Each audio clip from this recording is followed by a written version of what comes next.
So if you can see this more like art or poetry, art and poetry doesn't really have a certain meaning per se.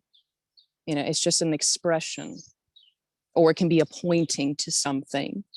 But really, as we've heard many times throughout life, beauty is in the eye of the beholder, and so is truth, because it can be very personal. Now, this message is not personal. You could say it comes from an impersonal space that's appearing as a person. Yeah. And that's already what's arising with everything. So this message isn't directive. It's not an authority. I'm not a teacher. You can call me that if you like. It's okay. Just see this more as a reflection. Yeah. It's something you already know intuitively. And when we're talking about intuition, I know that can be kind of otherworldly. Yeah, because we're so embodied and conditioned to think through the mind, so to speak, to feel embodied, to use beliefs, to use concepts, to use logic, to use time and linearity. And I got to say, this is not a linear space. It's not a logical space.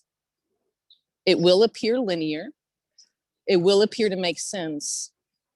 But all of this is chaos appearing orderly. All of it.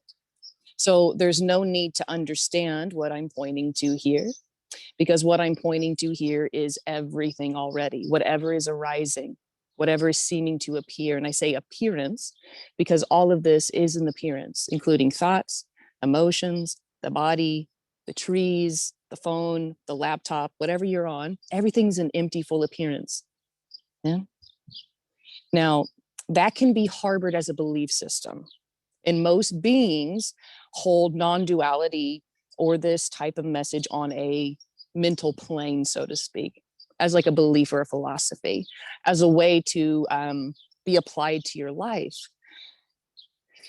This actually can't be brought down and applied to anyone's life, like therapy or, yoga or something like that. This can't be applied to someone's life to make it better.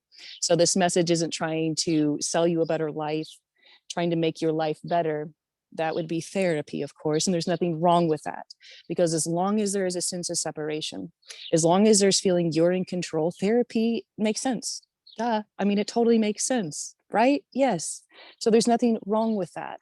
But the message here is there's only divinity appearing as people. There's no separate doer. There's no separate controller, which means there's no free will and choice, because there's actually no person. There's just characters, we could say. There's just characters. And characters go, let's say, far beyond humans. It's also the pups, the butterflies, the birds, cockroaches, ticks, mosquitoes. It's all of these things are characters, but it's singular. It's the one life force appearing as all. The one life force appearing as the parasite sucking your blood, the one life force appearing as the hawk devouring the mouse, the one life force appearing as the beautiful black rat snake climbing up the tree. It's all the boundless mystery appearing as that. And of course, these are all labels. And there's nothing wrong with labels. The message of non-duality is not saying labeling is wrong. That's how we seem to communicate. What we're saying, though, is it's not an end-all be-all. It's not a final truth. It's a play of light. So just because we call a snake doesn't mean it's actually a snake. It doesn't know it's a snake. We call it the snake. It's just itself. It's just itself. Same with these characters. Naturally, itself. But what can seem to arise in the dream of I am is a contracted energy of this is how you should be. This is who you are. This is your name tag. This is how a female speaks, how a female walks and talks. This is how a male should be, right? In all of these things, and there's categories, there's file cabinets. And again, there's nothing wrong with that. It's just an experience in a play. But that dream is very constricted and it's very limited because one is trying to live by the rule book of somebody else. Okay, this is what it's like to be enlightened or to be a good person or to be a woman or to be a male or to whatever the story is. It's always about a trying and an efforting to be. And what we're speaking about here is just simply being life. No one trying to do it, no one efforting, no one wondering, am I doing life fully? Is this what life wants from me? Life only wants to be you. And that's something that I've always said, that this character has always shared, is life only wants to be you. Otherwise, it wouldn't appear as you. And this includes your crankiness, your preferences, your quirks, whatever seems to be arising that someone else may have said, hey, that's not okay, or you should get rid of it. All of that is so perfect. All of it. You see, because the dream and what we're sold on the spiritual path, or even the therapeutic path, is you can reach this. It's outside of yourself. You can reach a higher state of consciousness. You can reach God. You can reach heaven. You can reach paradise. There is no reaching in this message. This is paradise already. And paradise includes what we would call darkness and light, negative and positive, good and bad. And truly, excuse me, there's really no one there who has a heavy meaning of what good or bad is anymore. All that kind of starts to lose its gravity. You see, there's preferences, but there's no one there's like, oh yeah, that's awful or whatever. It's like, what does that even mean? What does resistance mean? What do these things really mean anymore? Because all of this is unknowable. Everything already is unknowable. But the dream of I am is I know why this is happening. I know I am here. I know it's up to me, and I know it's my fault. Or if it's not my fault, it's somebody else's fault. There's just a really intense sense of knowing. But what one comes to see or recognize intuitively is everything we think we know is a hand-me-down. And again, that's just not wrong. It's just what seems to arise. So even seeking, even feeling like a person, doing tons of practices, trying to reach what already is, that's still liberation appearing as that. That's still enlightenment appearing as that. That's still divinity appearing as trying to find divinity. It's just a dog chasing its own tail, so to speak, but it's not wrong. So today we can talk about this energy of I, of person, of choice, of becoming. What can seem to arise here today is maybe beliefs can get contracted. They can also just seem to dissolve. They can just poof, whoa, where did my shit go? Where did my problems go? Where did it go? Because it's not real already, you see? And so there's nothing wrong with thoughts. There's nothing wrong with emotions. In fact, there's nothing wrong with anything. And when liberation is dawned, meaning it's seen, the person is seen through, the whole chase, the whole seeking is seen through, there's not a change. There's not this massive change. That's what the position of the person's looking for. Okay, where's the change? I'm looking for some kind of quality and emotion. Where's the change? Is it coming? Okay, I guess I'll just keep doing what I'm doing until there's an event. And I hear this a lot in sessions. I guess I'll just keep doing what I'm doing. And what we're saying here is there's no you doing anything. Waiting implies time, which is an illusion. Waiting implies there's a tomorrow where an event may happen. There won't be an event. There's no light coming for you. Grace isn't going to descend down upon you. This is already grace appearing as you. And so there's our little introduction for today. And so we can ask questions if they arise naturally. If there's anything you'd like to express, that's beautiful. Nothing's off limits and there's no stupid questions, okay? But if there's some bashfulness or, that's okay too. Just ask it in the chat box anonymously, no problem, all right?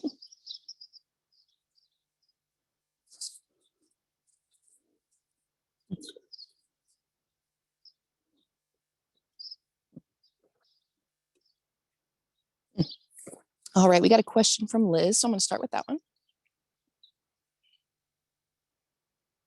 Hi, Anna. I struggle a lot with the teachings of accept what arises and don't resist reality.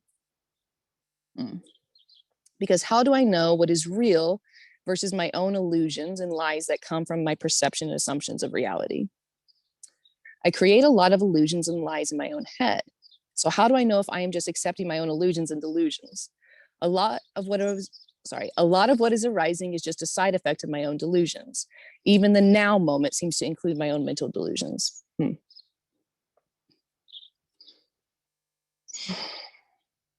I struggle a lot with the teachings of accept what arises. It's a teaching.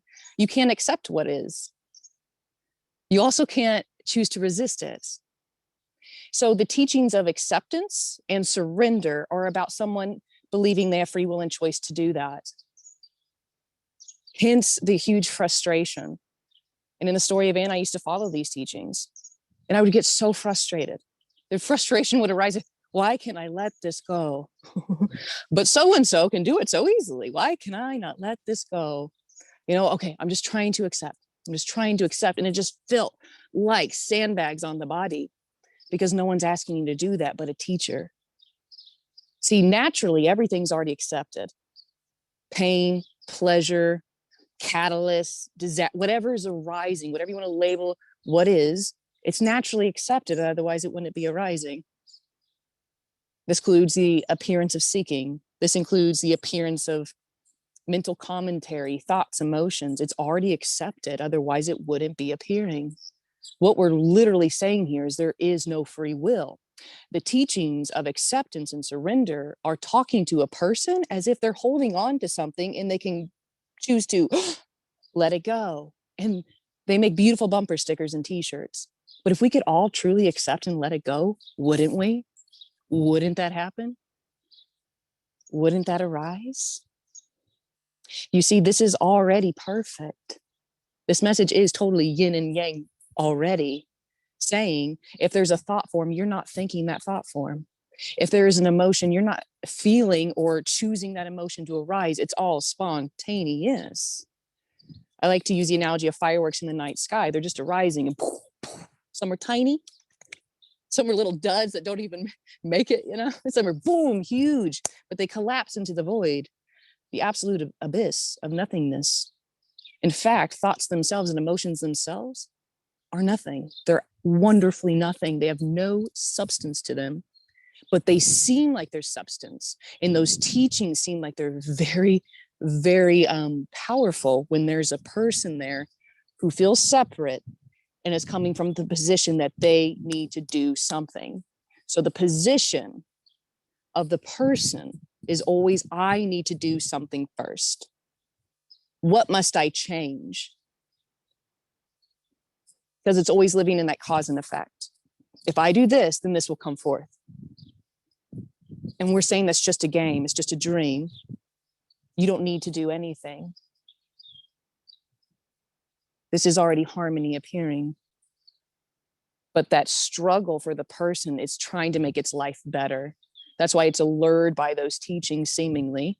It is a dream. Even the whole teacher-student relationship's a dream, and it ends when it ends, so to speak. And it is a paradox because seeking actually never began. And what's obvious is when liberation dawns for no one, so to speak, is that whole game of seeking, all of the practices, all the trying to get it right, it's seen as real and unreal, like it never happened, almost like a dream at night.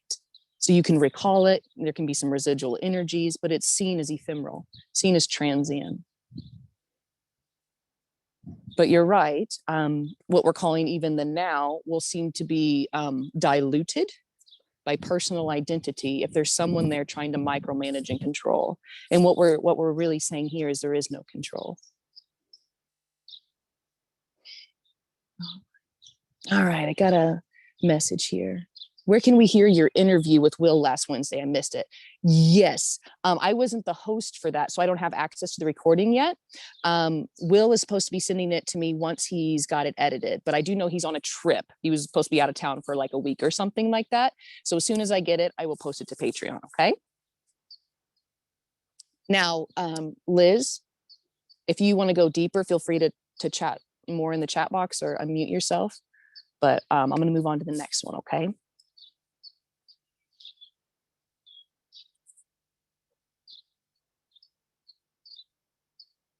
Okay, radiance. So clinging to memories, thoughts, feelings, sensations, and fears is the normal course of perception. The authentic observer sees without identifying with anything as being itself. The absolute, that which is all there is, remains free and without comparisons or contrast in and of itself. Itself being indiscernible present awareness, right? I just rather not use the word awareness. Awareness implies someone looking and other. Same with consciousness. No word is right or wrong, of course, but there can be a heavy definition under awareness. A lot of spiritual teachers use the word awareness. It can be very sticky. Same with ego. There isn't an ego. There is no awareness. There's a seeing. It's not personal. It's a seamlessness. There's a seamlessness. There's not a two-ness of what's being seen. Because with awareness, I see a sense, a lot of that kind of like inquiry, a sense of detachment sometimes. So it depends on how you label awareness. But I know awareness can have really heavy definitions.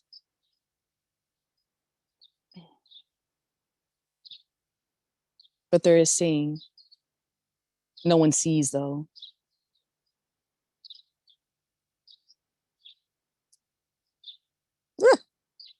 Hair in my mouth.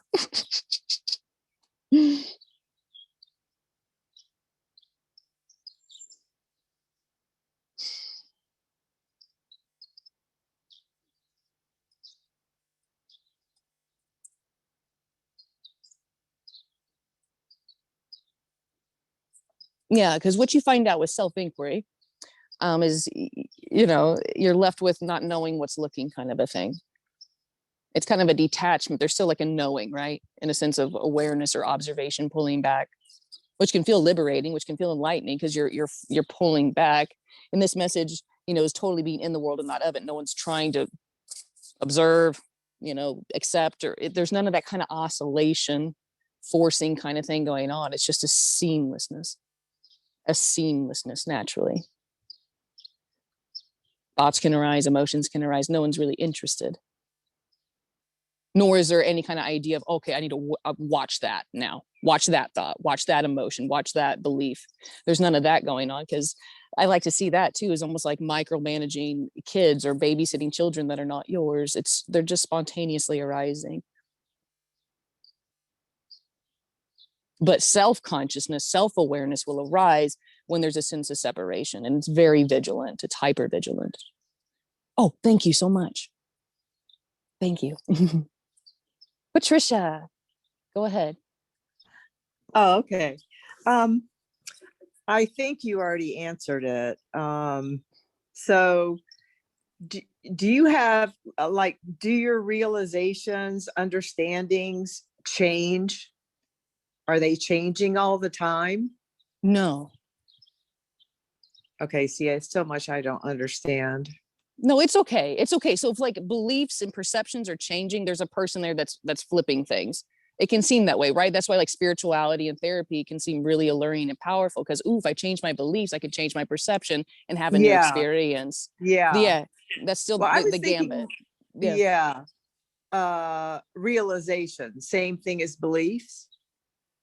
I wouldn't say that. I would say what we're talking about here is more of an intuitive recognition, but it has nothing to do with beliefs, because beliefs are for the person. They're like, right. It's kind of like changing clothes. Well, today I'll wear this and I feel really cool or whatever. It's a costume in a sense. No one's choosing the beliefs either, though. I have to be honest with that. So if there's a person there, though, they're going to want to have new beliefs. They're going to want to try to change them. They're constantly like focused here, and that's why the whole power thought movement's really attractive. If I change my thoughts, if I do these things, then I can manifest a new reality. Now, what I can share here is there is a deepening or a broadening, so to speak, kind of like when a shutter opens. That's what I really meant. I'm just not good with words. It's okay. Okay, we'll see. Look, we're unfolding together naturally. See, we hit the nail on the head. So cute. It can deepen seemingly, but I like to see it more like it's the petals of the flower opening and revealing already what was. It's not you becoming, it's not you attaining new realizations. It's not you becoming more conscious, all of these different words. That's about knowledge. There can just seem to be like a relaxation or an opening into it, but it's not moving. It's not going anywhere. That centerpiece of the flower was already what is. It's just opening. Wow, that's beautiful. Kind of similar to your eyelids being closed and then you open them. It's not like the eyeball just appeared. You know what I mean? Like the eyeball was there, so to speak. It's just opening the eyelids. Okay.